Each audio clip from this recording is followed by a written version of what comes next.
লালখান বাজারে ভয়াবহ অগ্নিকাণ্ড। জায়গার নাম টাঙ্কি পাহাড়। অগ্নিকাণ্ড হয়েছে সন্ধ্যাবেলায়। অনেকগুলো বাড়িঘর পুড়ে গিয়েছে, জানি না কেউ হতাহত হয়েছে কিনা। আল্লাহ সবাইকে নিরাপদে রাখুক।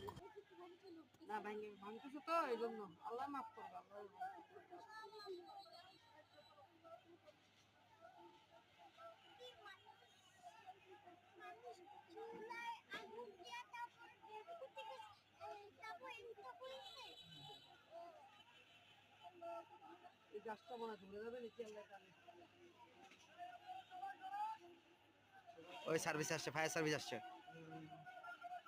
এই ফায়ার সার্ভিস আসছে।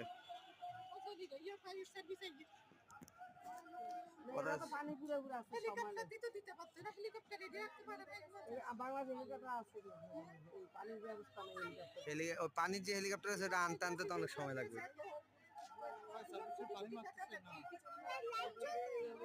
ওই যে উপরে উঠছে, উপরে উঠছে, ওই বিল্ডিংটার উপরে উঠছে। হ্যাঁ, ওই যে লাইট যেগুলো মারতেছে এগুলো ফায়ার সার্ভিস লোক মারতেছে। পানি থাকে, দিতে পারে। পানি তুলবে তো কারেন্ট বন্ধ করে